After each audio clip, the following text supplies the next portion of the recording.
Hey guys, welcome back to our YouTube channel. I don't know, it's the girl Stacy. It's your boy Tim. And we are back with another video. I know it's been like 2 months since we have posted, but we were busy with the newborn. Very busy. He was born on November 7th, and we're going to tell you guys the whole story. The whole story. Entire detail. Yes. Right about now, with the baby sleeping, we will definitely introduce you guys to our baby. So you can't see him yet, sorry. Yeah, we have to tell you the story and then introduce him, so you know. Anyways, this is gonna be a long video, so grab a popcorn and let's get right into Get it. comfortable. Yeah. If you have to go to the bathroom, go to the bathroom now. So on November 7th, 2022, of course, was my last OB appointment, my last doctor's appointment. I went in and she checked my cervix. It was like 1 to 2 centimeters dilated. And she was like, oh, you know, things are moving slow, blah blah blah. And then she went for like the ultrasound to check if there was enough fluid. Yeah, because you around always have the to baby. check the fluid. Yeah, just make because sure he's still swimming in there. Yeah, because I was overdue. Yeah. I could be like, Because at that point you were what, 4 days, I think? No, it would have been 40 weeks and 6 days. Yeah, But 40 weeks and 6 Your due date days. was November 1st, so you would have been like 6 days over. Yeah, I was overdue. So she checked the fluid around the baby and she said, the fluid around the baby looks fine. But she's like, usually for first time moms, we allow them to go over 10 days before we induce them. So she was like, oh, we could set up an appointment to get you induced. This was the month. She was like, we could do tomorrow or Tuesday because on Tuesdays it's not so busy. Or we could do 3 days from now. So she left the room and I called Tim and I'm like, Tim, this is what she said. Tim was like, we should do 3 days from now. So that time we would be like more prepared. Give us more time. Like we were prepared but not mentally prepared. Yeah. So I said to her, we will do it within like 3 days time. So she was like, let's do like a non-stress test and then we can go from there. So basically a non-stress test is they hook up the monitors on my belly to check if I'm having any contractions, and like if and when the baby moves, I should like press a button or something. Say went into a different room and I was hooked up to the monitor for like an hour and the baby wasn't moving. He had the hiccups. He had the hiccups and I thought that was like him moving. Yeah. But then the nurse came in and she's like, oh, the baby's moving. And I was like, it's just hiccups. And she's like, that doesn't count as like movements. So I was kind of stressed out because I did not know what was going on. His heart rate though was very good, but he wasn't moving. Like he was probably sleeping. And every time I would poke him, the monitors would like shift and then I would have to like call the nurse for them to hook it up back properly. So now they were like, we're gonna put you on for another hour and see what happens. No, I was on the monitor for 2 hours and still nothing. So I thought they were gonna unhook me and send me home. He was sleeping. Yeah, he was definitely He sleeping. always sleeps during the day when he was in the womb. Yeah, and then he would be active during the night. So another doctor came in, not my doctor. Another doctor came in and she was like looking at the results. She's like, your baby's not moving. I'm not sure if your doctor told you this, but you have to have this baby today because we're concerned. And I was like, excuse me? She's like, you have to have the baby today. And I was like, Oh my gosh, something just came over me. Something came over me and I started to cry. Yes. And then the nurses were coming in and they're like, "Oh, are you okay?" Then I called my mother and I was like, "Mother, guess what?" And she started crying too. Like we were crying together. Because, it's like that day is finally here. Yeah. And it was just going to be a beautiful moment. So... Plus, I was nervous because I did not know what to expect. So I called him and I'm like, "This is what they said," and he left work right away. The stuff for my hospital bag, they were like already in my car. Which So was at her work, technically. So yeah, Tim. I had to go pick that up and then drive to the hospital. Yeah, he came home, showered, and he came to the hospital with his mother. So they transferred me into another room and I changed into a gown, all of that. And then I was on the bed, still hooked up to the monitors. They were timing the contractions. Like, I did not even know what, like, a contraction felt like. I did not know what to... I didn't know the feeling of a contraction. Yeah, I was hooked up to the monitor. At this point he still wasn't moving. Like another doctor came in and Different OB. Yeah, different OB, and she was like, "Hi, I'm Dr. So and so. Can I break your water?" And I was like, "Damn!"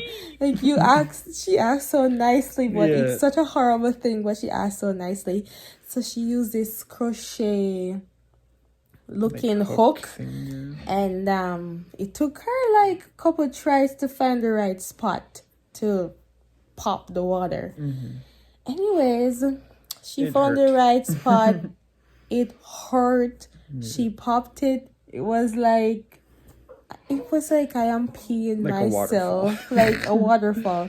So I thought, like, after they like broke your water, it would just be like a big gush and then that's it. This went on for like 6 hours. Yeah, it just kept flowing. I was like laying on the bed at this point and like it was like a big gush and it went on and it went on.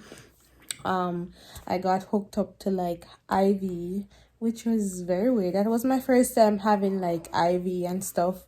And like the coldness going through your body was just... you can like feel it going it was your just body. weird. And then I got put on oxytocin. Was it oxytocin?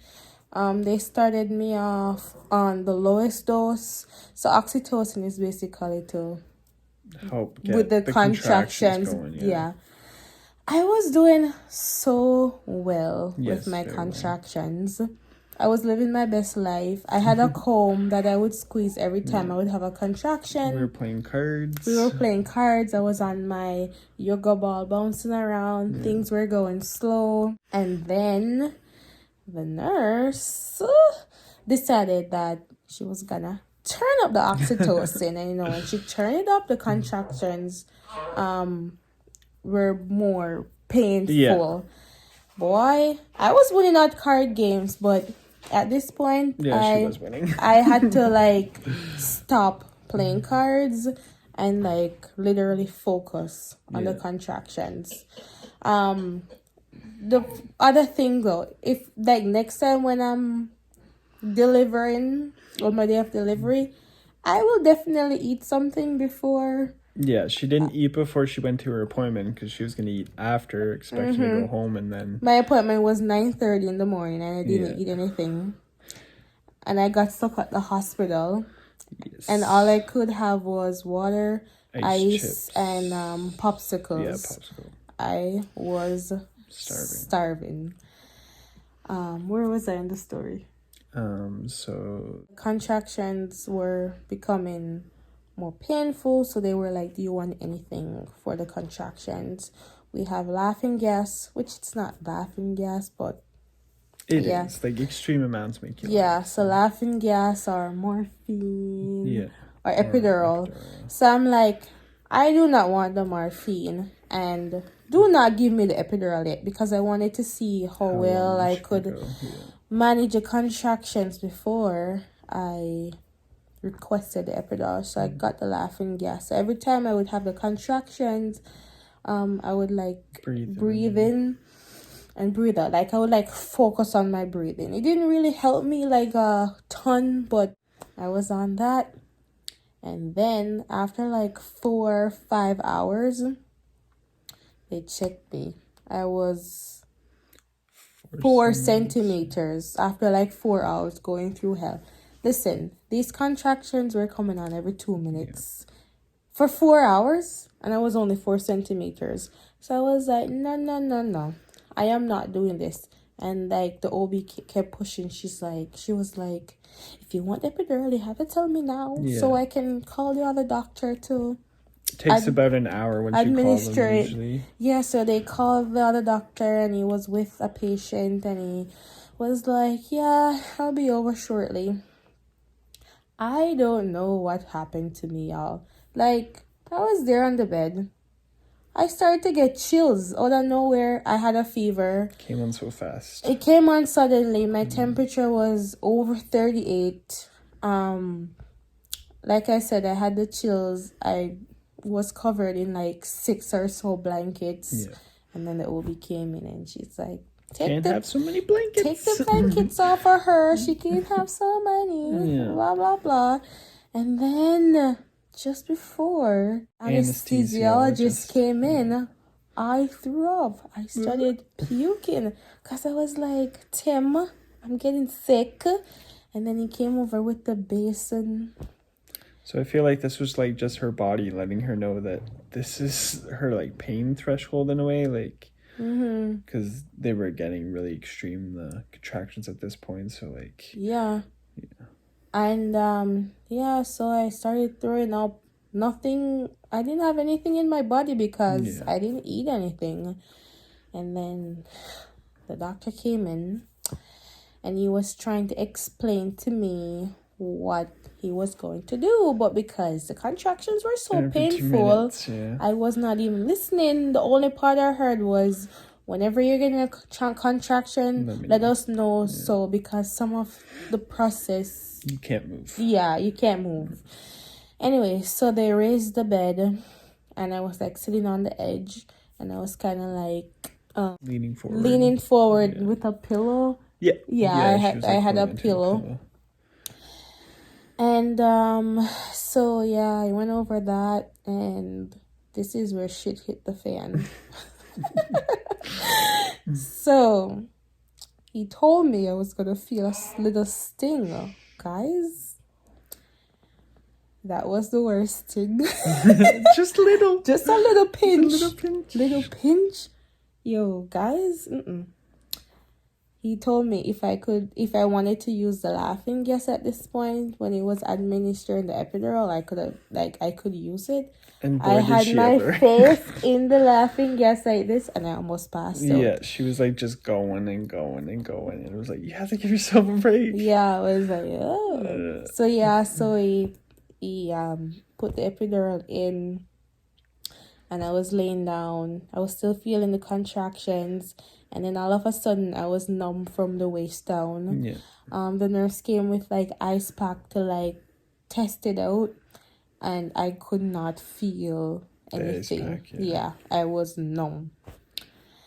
Then they turned up.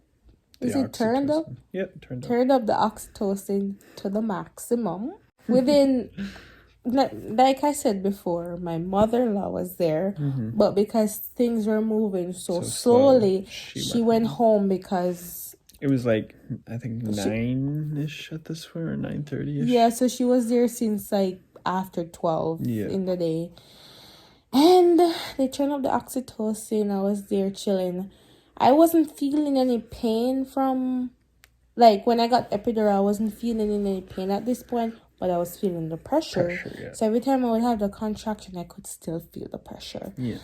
This was around 10-ish or so when they decided to check me again. I was about to fall asleep. I was about to have a little nap. Yeah. So I was like getting on the little side couch. They said, girlfriend, you are at 8 centimeters. And I popped up. Listen, I'm like, Tim did not remember about him being tired or needing any No, sleep. at that point, I like, was like, he wide awake. was like, what? And I was like, what? I was like panicking again. I was like, I am not ready. So she like this. doubled in an hour. Like doubled. Yeah, I was like, I'm not ready. I'm not ready to push. I'm not ready for this. I am not ready. And the nurse was like, you gotta be ready. It's coming. And within a couple minutes, I was 9 centimeters. Yeah. And then she was like, just a little bit of, I don't even know the word. You just need, before that, I was 10. Yeah. I was 10 centimeters. I did not even, it wasn't time for me to push, but my body was like pushing, like the baby wanted to come at this point. Yes. The OB came in and the nurses and everybody came in, and then I pushed and I pushed for 35 minutes. Yeah. With a mirror. Yeah. Because I couldn't... She couldn't feel it, so she wanted to see what was happening. What was going on. Which made sense, and I feel like it helped because when you can't feel what's going on down there... And you can see... You can see it, then you can kind of control your pushing in a way. Yeah. And then I see like the little head coming. I was like, OMG. And I did poop myself because I saw that, and no shame in the game. I was also watching the whole thing. Yeah, and I didn't turn away. Yeah, so I pushed that baby out, and I did not tear, and I did not get cut, and he was 7 pounds 14 ounces, and he was born 10 p.m. As soon as the head popped out, it was just like... Yeah, as soon as the head popped out, he just slid out. Yeah. I did not even remember to cry. Yeah. As bad as how this sounds. Like, I was so happy that he was here and he was healthy. Yeah.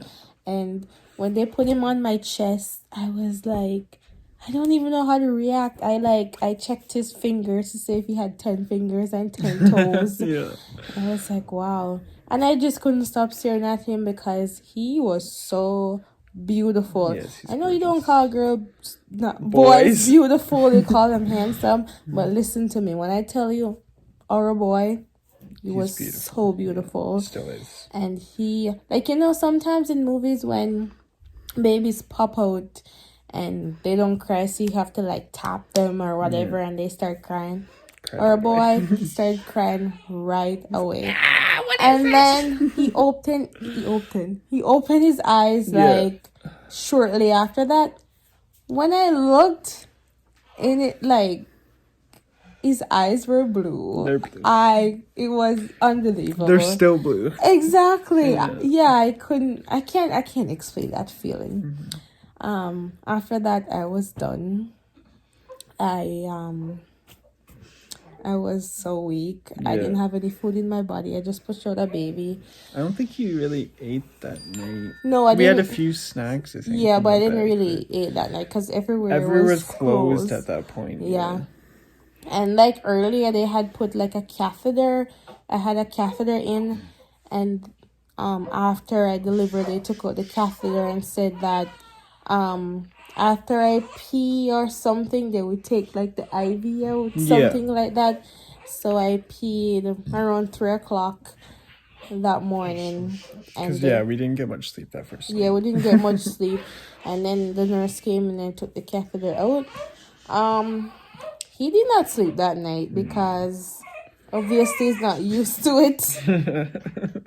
He's not used to being outside the womb, so I had to sleep with him on my chest, which was totally fine. The nurse came in and they did a few tests. Like they poked the bottom of his foot. Which is crazy. Like they just pour out the blood. And then squeeze out the blood. And then they tested him for Down syndrome. Jaundice. Jaundice. Yeah, jaundice, but his numbers were a bit high. But it wasn't concerning. Because all babies are born with jaundice because their livers are not fully developed. We were there until 2:00 the next morning. We were there for 24 hours. Yeah, we were there till we were there for 24 hours, but And we went home at 1 a.m. We went out because those hospital beds are very uncomfortable. Yeah, we just wanted to get home and enjoy. Yeah. And you know, sometimes after some girls deliver, they're like, it's so hard for them to pee and blah, blah, blah. But because I was lucky, like I said, I didn't tear or I didn't get cut. It was easy for me. It wasn't and the too baby hard. peed and pooed, so he was fine too. Yeah, the baby peed and pooed, and yeah, healthy boy, still is. And we cannot wait to show you guys our baby after, like in that video, we'll tell you the name of the baby. So I hope you guys enjoyed this video. We're so sorry it's so long, but we had to give you all the details. Yeah. And yeah, don't forget to like, share, comment, subscribe, and turn on that post notification bell. And tell a friend to tell a friend. Exactly. You love us. And we're back. And you love him. Every time we say we're back, but we're literally back. Yeah, we are back. Even though, honestly, the first month was really difficult, but that's for another video. Yeah. We'll see you guys another time. Bye. Bye.